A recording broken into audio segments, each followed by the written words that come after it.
Assalamualaikum warahmatullahi wabarakatuh. Apa kabar semuanya? Semoga dalam keadaan yang baik dan sehat. Di video kali ini kita masih melanjutkan pembelajaran kita di video sebelumnya, yaitu tentang membuat planogram. Nah, kemarin kita sudah tahu bahwa ada beberapa langkah dalam membuat sebuah planogram. Yang pertama adalah mengklasifikasikan barang slow dan fast moving.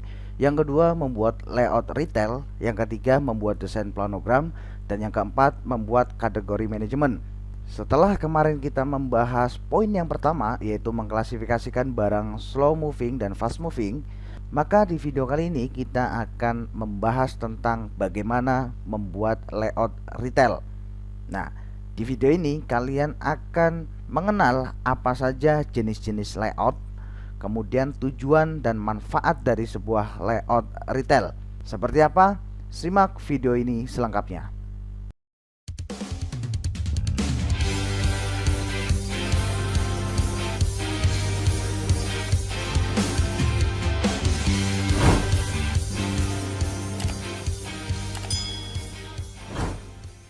Membuat planogram. Bagian 2, membuat layout retail. Apa itu layout? Nah, layout retail adalah pemetaan area yang dirancang sebagai tempat menjual suatu produk untuk membantu konsumen dalam berbelanja dan pencarian barang yang akan dibeli. Nah, dengan adanya layout ini, maka akan mempengaruhi persepsi konsumen terhadap sebuah toko.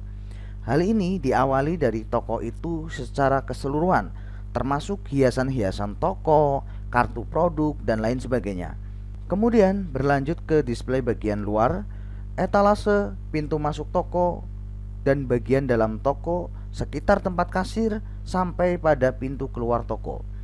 Hal ini merupakan hal yang penting yang harus diperhatikan supaya layout toko tampak sepadan atau cocok antara harga dengan kualitas barang yang kita jual. Nah, salah satu komponen kunci dari layout toko adalah penempatan fixture atau perlengkapan dan alat peraga yang harus diatur sedemikian rupa sesuai dengan alur atau arus lalu lintas pengunjung atau konsumen di dalam toko. Nah, apa saja tujuan dari layout retail? Nah, tujuan dari layout sendiri adalah untuk mendekatkan produk kepada konsumen agar tersedia dalam tempat dengan jumlah yang tepat, untuk kenyamanan dan kemudahan dalam memperoleh produk, serta untuk efisiensi dan efektivitas space yang ada, yaitu pengelompokan produk yang berdasarkan grup dan subgrupnya. Kemudian, layout toko yang baik akan memberikan sebuah manfaat bagi penjual maupun konsumen. Di antaranya yang pertama adalah manfaat kegunaan tempat. Kegunaan ini didapatkan konsumen karena dengan layout yang baik, produk akan ditempatkan pada tempat yang dapat didatangi oleh konsumen. Nah, kemudian yang kedua adalah manfaat kegunaan informasi.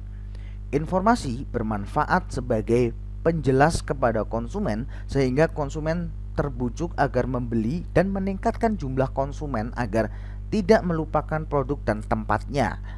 Nah, kemudian yang ketiga adalah manfaat kegunaan waktu. Hal ini berkaitan dengan kenyataan bahwa konsumen dapat memperoleh produk pada saat yang mereka inginkan. Nah, kemudian ada beberapa jenis layout. Yang pertama adalah free flow atau arus bebas. Yang kedua ada grid atau pola kisi. Kemudian yang ketiga ada mix layout atau pola gabungan antara free flow dan grid. Nah, kita akan bahas ini satu persatu. Yang pertama adalah free flow. Pada pola arus bebas atau free flow ini, pengusaha retail dapat secara bebas meletakkan barang yang dijual dengan tetap memperhatikan kemudahan pengunjung bergerak dalam mencari barang yang diinginkan. Nah, pola ini umumnya digunakan di toko pakaian. Nah, pada pola ini lalu lintas konsumen tidak diatur oleh toko, tetapi konsumen diberi kebebasan kemana arah mereka berjalan untuk melihat-lihat barang dagangan. Nah, pada pola ini, fixture-fixture atau alat pajang barang dagangan ditempatkan secara acak tetapi dengan penonjolan secara individu atau tersendiri. Misalnya, display sepasang sepatu casual pria, display pakaian-pakaian tren terkini, dan sebagainya.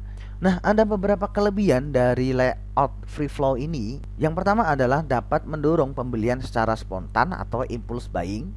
Kemudian yang kedua, memberikan lebih banyak pilihan barang atau produk dari satu tempat ke tempat lain.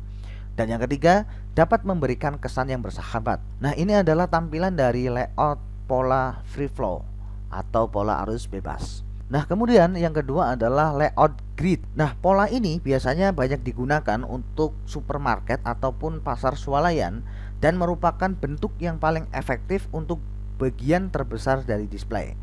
Format ini digunakan untuk mengarahkan lalu lintas konsumen secara sistematis dan untuk menunjukkan sebagian besar barang dagangan. Nah, ketika masuk ke dalam toko, pengunjung akan mendapatkan rak-rak yang disusun secara berbaris sesuai dengan pengelompokan barangnya. Jarak antara rak disusun dengan memperhatikan gerak dari pengunjung. Adapun tinggi rak atau gondola disesuaikan dengan jangkauan pengunjung. Nah, untuk efisiensi, di sekitar tepi ruang juga dipasang rak-rak, sedangkan area kasir ditempatkan dekat dengan pintu keluar. Ada beberapa kelebihan di dalam pola grid ini. Yang pertama adalah produk yang dipajang bisa lebih banyak. Kemudian yang kedua, terdapat kesan yang efisien atau menghemat waktu dalam berbelanja. Dan yang ketiga, kontrol barang akan lebih mudah dilakukan oleh para peritel. Nah, ini adalah tampilan dari layout dengan pola grid. Ya, terlihat lebih rapi polanya. Nah, rak-rak terlihat disusun secara berbaris sesuai dengan pengelompokan barangnya. Nah, kemudian yang ketiga adalah mix layout atau pola gabungan. Nah, di samping kedua pola sebelumnya, yaitu pola grid dan pola free flow, tidak sedikit juga para pengusaha menggunakan pola yang ketiga ini yang disebut dengan mix layout atau pola gabungan. Pola ini merupakan gabungan antara pola kisi atau pola grid dengan pola arus bebas atau free flow.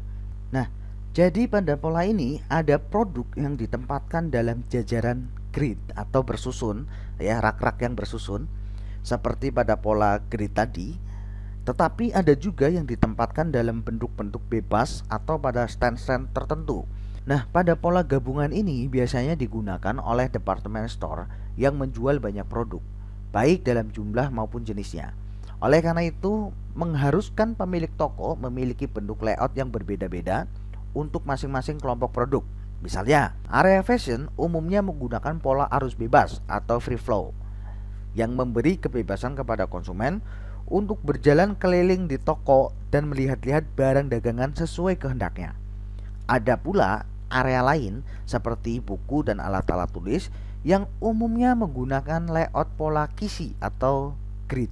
Produk-produk seperti ini lebih cocok menggunakan pola kisi karena arus lalu lintas diatur untuk mendorong konsumen bergerak sepanjang gang menuju jajaran-jajaran produk lain yang berhubungan. Itu adalah 3 pola layout yang kita bahas di dalam video ini. Selanjutnya ada sebuah kuis. Selain 3 jenis layout yang sudah kita bahas tadi, ada juga jenis layout yang bernama racetrack layout. Nah, coba kalian cari jenis layout seperti apakah racetrack itu. Tulis jawaban kalian di kolom komentar video ini. Terima kasih. Semoga video ini bisa bermanfaat untuk kalian. Sekian dari saya. Assalamualaikum warahmatullahi wabarakatuh.